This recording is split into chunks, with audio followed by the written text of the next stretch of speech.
saya tidak kenal dengan Hercules, tidak pernah kenal. Ya, kalau mereka terlibat kriminalitas, ya mereka harus ditindak keras-kerasnya kalau bisa. Preman di mana? Preman. Oh, itu jelas fitnah ya. Saya paling anti preman. Saya kira preman paling takut sama saya kira. Ya. Assalamualaikum warahmatullahi wabarakatuh. Alhamdulillah wassalatu wassalamu ala Rasulillah wa ala alihi wa ashabihi wa mawala. La haula wala quwata illa billahil aliyil azim. Sobat sewot dimanapun berada, ketegangan antara Hercules dan Gatot Nurmantio ini bukan sekedar perseteruan pribadi, melainkan sebuah cermin dari erosi etika politik dan degradasi institusi negara yang selama ini dibangun di atas fondasi loyalitas personal, bukan konstitusi. Hercules, teman-teman, dengan latar belakang kekuatan jalanan mewakili kekuasaan informal yang dilegitimasi oleh kedekatan, ya kan? Sementara Gatot, mantan Panglima TNI, mewakili institusi yang dulu dijaga beliau sebagai benteng kedaulatan. Tapi kini tercerabut ya dari peran kritisnya karena politisasi militer yang terus berlangsung. Nah, ketika tokoh preman bisa menginterupsi dan bahkan mengancam tokoh militer, kita menyaksikan absurditas politik. Negara bukan lagi beroperasi dengan etika hukum, tapi dengan logika kedekatan. Disinilah letak ironi Republik Indonesia. Hukum kehilangan wibawa karena kekuasaan lebih menghormati loyalitas pragmatis dibanding integritas sistem. Jadi ini bukan soal Gatot versus Hercules ya. Ini soal bagaimana demokrasi tercederai oleh kompromi-kompromi murahan yang mengerdilkan etika publik. Ketegangan ini hanyalah gejala dari sistem yang sudah lama disandra oleh oligarki, di mana kekuasaan tidak lahir dari gagasan, tapi dari kedekatan dan ketakutan. Nah, teman-teman, ketegangan ini juga bermula ketika Hercules ya menyinggung Purnawirawan yang mengajukan tuntutan mendepak wakil presiden terpilih, yakni Gibran Rakabuming Raka. Nah, menurut Hercules, Gibran dipilih rakyat mendampingi presiden terpilih Bapak Prabowo Subianto. Hercules ya secara khusus ini menyebut Sutioso, meminta agar tidak perlu menyinggung soal organisasi masyarakat. Pernyataan itu langsung memicu respon dari mantan Jenderal Gatot Nurmantio. Gatot mengaku geram karena Hercules dianggap menghina Sutioso dan para purnawirawan TNI. Hercules kemudian menyampaikan permohonan maaf kepada Bang Sutioso ya. Ia mengaku salah ucap terkait pernyataan mulut bau tanah. Saya minta maaf untuk buat Pak Sutioso. Saya minta maaf kepada Pak Sutioso, minta maaf sebesar-besarnya kepada Pak Sutioso dan kepada anak cucu dan keluarga semua. Karena Pak Sutioso dari Komando Pasukan Khusus Baret Merah, saya sangat hormat dan saya sangat kagum sama beliau. Atas kesalahan saya kemarin salah mengucap itu, saya minta maaf sebesar-besarnya. Sampai ke cucu-cucu aku minta maaf.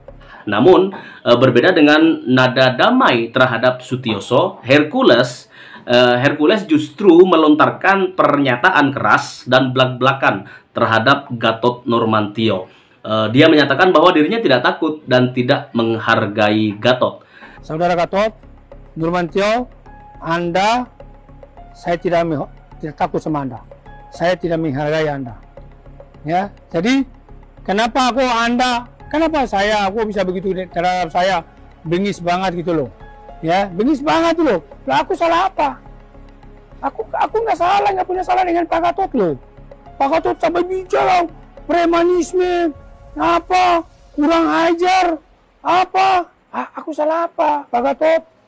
Pak Gatot yang aku hormati, yang aku muliakan, mantan Bapak Panglima TNI. Kok Pak Gatot? Saya sedih loh. Pak Gatot bisa sangat luar biasa kaya, gemas. Kayak saya punya kesalahan yang Pak Gatot tuh. Aku juga manusia biasa. Ya, tapi aku sekarang ini memperbaiki diri jadi orang baik. Makanya tempat saya ini sudah 17 tahun tidak pernah putus dengan anak yatim piatu. Saya bolak-balik tanah suci. Saya bawa orang, bukan saya bisa umroh. Saya bawa orang semua, saya bawa 40 orang, 30 orang, 20 orang saya ajak kasih umroh mereka. Dan uang halal, nggak ada uang haram. Kalau ada uang haram yang dirugikan lapor ke Pak polisi. Nah, kok Pak Gatot kok Pak Sutioso kayaknya diam aja, Pak Gatot kayak orang kebakaran jenggot itu loh. Nah, ketegangan publik antara Hercules Rosario Marshall ya dan Jenderal Purnawirawan Gatot Nurmantio yang mencuat ke permukaan hingga hari ini bukan sekedar konflik verbal antara dua tokoh tersebut ya, dengan latar belakang yang berbeda. Ini adalah potret buram dari republik yang kehilangan pijakan etisnya, di mana kekuasaan lebih tunduk pada kedekatan dan daripada kepada gagasan gitu. Nah, Hercules tokoh yang dikenal memiliki akar ya dalam dunia kekuatan informal, dengan lugas menyampaikan kritik terhadap para purnawirawan TNI yang menolak keabsahan politik Gibran Rakabuming Raka sebagai wakil presiden terpilih Bapak Prabowo Subianto. Di pihak lain, ini Gatot Nurmantio, mantan Panglima TNI kita, yang lantang dalam menyuarakan keprihatinan terhadap arah demokrasi, menyuarakan kemarahan atas pernyataan Hercules yang dinilai menghina para senior militer, termasuk Bapak Sutioso. Namun, di balik pertukaran kata-kata panas tersebut, ya, kita justru perlu menelisik lebih dalam mengapa seorang preman bisa menantang ex panglima tanpa gentar gitu. Nah, jawabannya bukan soal keberanian personal ya, melainkan kegagalan negara menciptakan ruang politik yang adil dan nasional.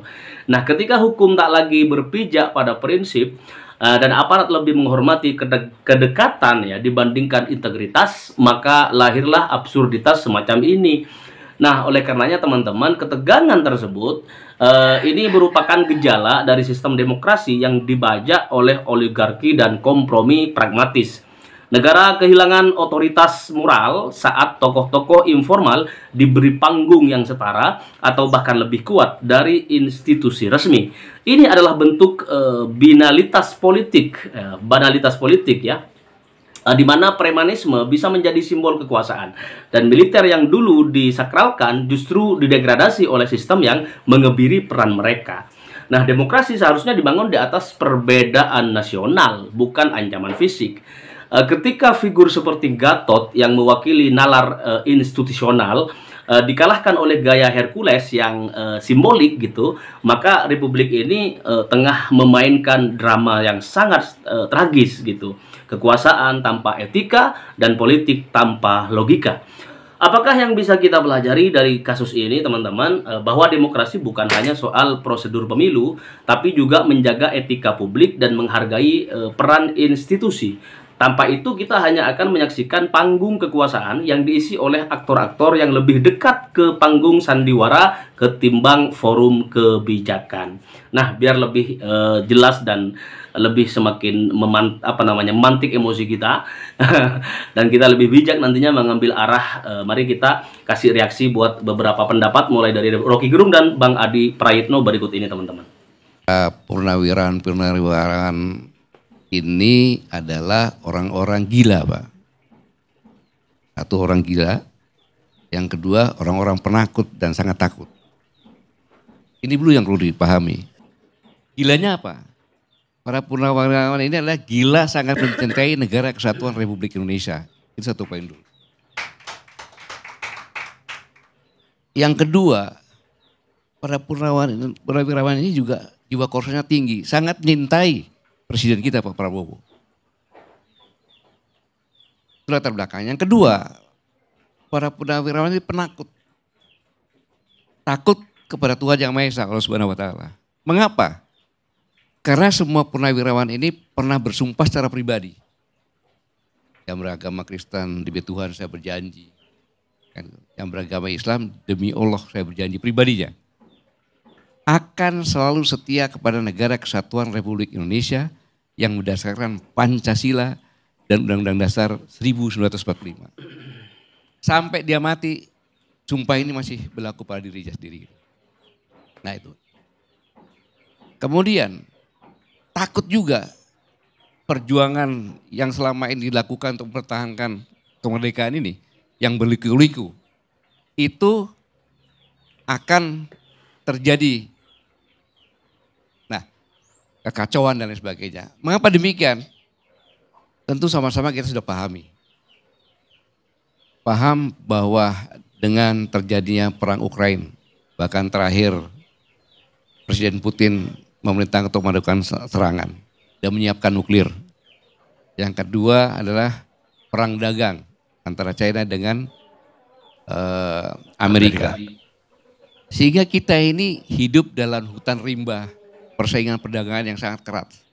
Yang kalah akan hancur. Sepintas kita melihat memang aman-aman saja kita ini. Tapi kalau kita lihat kenyataannya, negara kita ini baru bisa memberikan, menjual sumber daya alamnya saja. Dan menjadi pasar. Kemudian yang menakutkan, finansial menurun. Nilai tukar rupiah pelan-pelan merosot. Ini kan indikasi. Gitu. Maka saya mengatakan bahwa kita melihat ini adalah satu kesatuan. Saya tidak membela siapapun juga, karena membela secara hukum, Bung Rabi sudah, Abang juga, Bang Diri juga sudah menyampaikannya. Tapi ini adalah kekhawatiran. Dan kekhawatiran itu kekhawatiran saya. Saya selama 2 bulan lebih gak pernah bicara dimanapun juga. Depan publik baru tadi sama hari ini. Kenapa? Karena hutan rimba itu kalau kita tidak siap, maka kita akan menjadi bangsa pasar raja yang akan habis. Kita ini hidup dengan kos yang sangat besar untuk produksi. Tetapi kita menghasilkan high quality. Kemudian high price. Bagaimana bisa bersaing? Karena kenapa? Kita ini penuh dengan premanisme yang berkedok ormas. Kita penuh dengan mafia. Mafia hukum, mafia politik, mafia tanah, mafia ekonomi dan sebagainya. Kemudian yang kedua, selanjutnya lagi korupsi. Saya pikir kita sepakat masalah ini. Nah, dalam konteks seperti ini, kita melihat apa yang disampaikan oleh para purnawirawan, itu adalah pernyataan sikap. Tidak ada paksaan apapun juga. Dan pernyataan sikap ini sudah dihitung benar-benar. Bentuk kecintaan kepada negara. Tidak memaksakan presiden harus mencopot, tidak. Dan pernyataan sikap ini jangan melihat nomor 8 secara berurutan. Ada pertimbangan Undang-Undang Dasar 45 tidak kembali, tetapi ada semacam amandemen. Itu sangat bagus berdasarkan perkembangan karena sudah 25 tahun lebih kan gitu. Nah, ini yang saya maksud bahwa dalam kondisi semacam ini, contohnya premanisme yang berkostum ormas, yaitu Hercules. Hercules itu kurang ajar dia. Kenapa kurang ajar? Dia mengatakan bahwa Pak Setiawaso itu melakukan pengkhianatan kepada negara. Mau kudeta. Kepada presiden. Saya ulangi, kepada presiden. Kapan Pak Setiawaso ngomong itu? Pak Setiawaso purnawirawan, sudah bawa tanah. Itu yang dikatakan preman dengan berpakaian ormas. Saya buktikan premanismenya. Grip Jawa Barat mengatakan kalau ingin dicintai oleh Grip, pertama kali mau gubernur, wali kota, bupati, yang pertama harus mencintai Grip, yang kedua baru mencintai rakyat. Kan gila. Jelas gubernur, bupati, wali kota dipilih oleh rakyat, mengabdinya kepada rakyat. Ini indikasi Bang Karni, premanisme berbaju ormas sudah masuk ke ranah politik. Yang kedua, peristiwa Depok. Kita sepakat bahwa polisi sedang melaksanakan tugas untuk penangkapan. Kayak gitu. Kemudian dikepung. Polisi itu adalah alat negara terdepan untuk melindungi masyarakat, tertiban umum, penegakan hukum. Jangan melihat hanya pengepungannya, tapi dilihat ini adalah pembentukan opini. Polisi pun berani gue lapang, mobilnya gue bakar. Lu macam-macam awas. Bang Karni, Haiti itu ekonominya ambruk karena premanisme juga. Jadi kalau kita biarkan premanisme seperti ini, kos lebih tinggi lagi. Sudah ada mafia hukum, mafia ekonomi, tambah lagi premanisme. Itu preman, hanya berbaju ormas. Dan saya marah kenapa?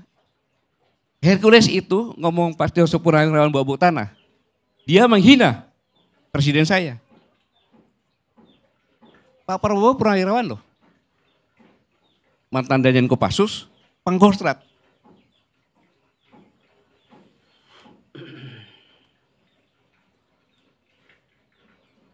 Dibegitukan. Pastioso kan sama. Perjuangannya sudah begitu panjang. Apa yang dilakukan terhadap Indonesia yang namanya Hercules? Kecuali preman apa? Saya harus bicara seperti ini. Kenapa? Agar jangan menjadi besar dan takut sama preman, selesai negara ini. Ternyata soal premanisme, banyak orang terkejut ya ketika Hercules ternyata sudah mulai dianggap oleh nggak sopan gitu, karena dia udah mulai meremehkan para senior TNI itu ya. Kalau kemarin kan sebelumnya dia ngomong itu apa, senior TNI itu ini bahasanya sangat kasar ya, terutama kepada Pak Sutioso ya. Kebetulan ini kan Pak Sutioso ini wawancaranya dengan saya, Mbak Aki. Ya, yang bicara soal itu ya. Dan kemudian ada respon balik dari Pak Gatot yang wah, Pak Gatot ngamuk betul itu, marah betul, dan saya terkejut gitu. Nah, jujur saya kemarin juga wawancara dengan Pak Gatot, tapi sebenarnya itu wawancara yang tidak direncanakan gitu. Jadi ketemu dan kemudian ternyata beliau ya udah kita bantu untuk wawancara, enggak. Jadi tidak ada janji untuk wawancara, tapi kemudian kita jadinya wawancara, dan saya kira itu ramai banget ya, karena Pak Gatot sangat keras sekali di situ responnya. Ya. Nah, di luar itu juga perkembangan masih berkaitan dengan soal pemakzulan Gibran dan sebagainya. Ini kan semua sebenarnya Hercules segala macam ada kaitannya dengan itu, karena dia kan pasang badan semuanya. Ya. Dia kan sedang kelihatannya dia pasang badan untuk keluarga Jokowi. Ini menarik, ini terjadi pergeseran, kelihatannya sekarang lebih banyak digunakan oleh Pak Jokowi ketimbang oleh Pak Prabowo yang disebut punya kedekatan kan gitu, Mbak Agi. Ya, ini jadi rame karena ternyata Pak Prabowo kemarin itu menerima PPAD, Persatuan Purnawirawan Angkatan Darat, padahal sehari sebelumnya kan mereka sudah memberikan statement ya, untuk menegasikan ini pernyataan-pernyataan dari para purnawirawan yang dipimpin atau diketahui atau dibimbing lah oleh Pak Trisutesno gitu. Dan anehnya mereka diterima oleh Pak Prabowo di istana, walaupun katanya itu pengajuan permohonannya sudah cukup lama. Ini ya, nah ini menarik, dan yang cukup mengagetkan ternyata putra Pak Tri, Letnan Jenderal Kunto Arifibowo itu dimutasi dari Pangkogap Ilham dan menjadi staf khusus dari Kepala Staf TNI Angkatan Darat. Jadi non-job lagi gitu, ini jabatannya bintang 3 dan non-job, padahal dia menduduki jabatan itu kan belum lama, pada tanggal 7 Februari dia dilantik gitu ya. Jadi hanya berapa, kurang ya 2 bulanan ya, Maret, April, Mei ya, 2 bulanan lebih itu, padahal sebelumnya kan dia sempat masuk kotak. Nah, ini orang bertanya-tanya, apakah iya Pak Prabowo yang mengambil langkah itu, menempatkan dia di kotak itu, siapa, ada kekuatan besar apa? Karena orang kan mengkait-kaitkan dengan Pak Tri gitu ya. Jadi ini masih akan terjadi tarik-menarik kekuasaan yang sangat luar biasa, dan ini makin mengkonfirmasi ya bahwa Pak Jokowi itu masih punya kekuatan yang sangat besar, yang sehingga membuat Pak Prabowo tidak leluasa untuk mengambil langkah-langkah politik. Itu saya kira bingkai peristiwa sepanjang hari kemarin itu yang saya sebut sebagai hari yang sangat hiruk pikuk. Iya, memang betul, kita patut prihatin sekali Mas Herzl, karena ini terjadi kepada TNI kita, TNI bersama rakyat, TNI milik rakyat, begitulah ya selalu dikatakan. Dan ini kok sepertinya jadi TNI jadi seperti tidak satu kesatuan lagi, seolah-olah kita, kalau saya ya, bukan kita, mungkin orang lain berbeda, tapi kalau saya melihatnya seperti itu, begitu terbelah-belah, dan seperti ada komando yang berbeda. Tapi kalau soal Letjen Kunto Arifibowo itu Mas Herzl, kita masih ingat ya, ketika itu dia kan pernah membuat tulisan yang Ya, di sangat Kompas ya. keras.